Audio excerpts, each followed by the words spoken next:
Хууль зүйн дотоод иргэн сайд нь хуулиа зөрчөөд луурчдтайгаа гар нийлүүлэн өрөнд баригдсан улсаасаа тэр бумаар нь мөнгө зөгсөн шигээ тууж явах юм гэж хэн саналаа.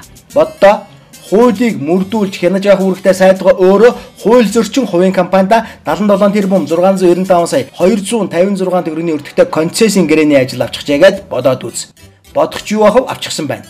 Ер нь Эрдэнэтийн засгийн газар гадаадаас 5.5 тэрбум долларын зээлийг яах гэж авах болсон бэ? 4 жил засаг барихдаа 5.5 тэрбум долларын өртөгтэй ямар бүтээн байгуулалт хийх юм бэ?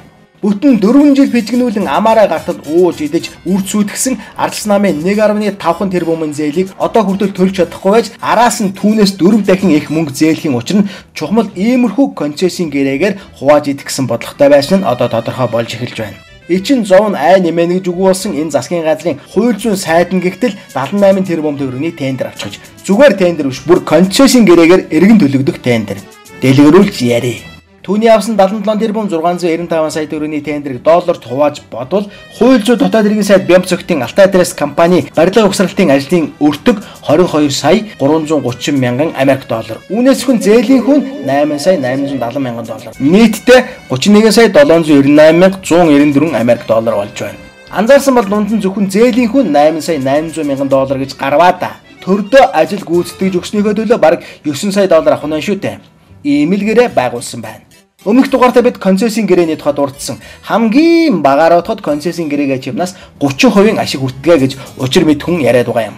Тэгээд түүнээсээ гадна барилга байгууламжаа барьж байх хугацаанд төр зочгаасаа хүү бодуулж байгаа. Тэр хүүн гихтэл дангаараа 8 сая 870 мянга 375 доллар буюу 21 тэрбум 599 сая 363 мянган төгрөг болох юм байна.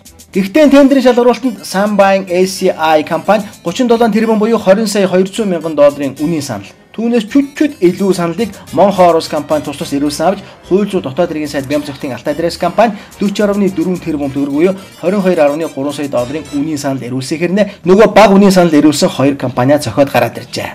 За нөгөө адаг гартаа 30% ашигтай бизнес гэдэг чинь илүү их үн өгсөн хэрнээ тендерт булхаагаар ялсан Алтай Трейс компани нөгөө 22.3 сая доллар ч одоо 31 сая 798 мянга 194 Америк доллар болон үржиж эзэндээ очино.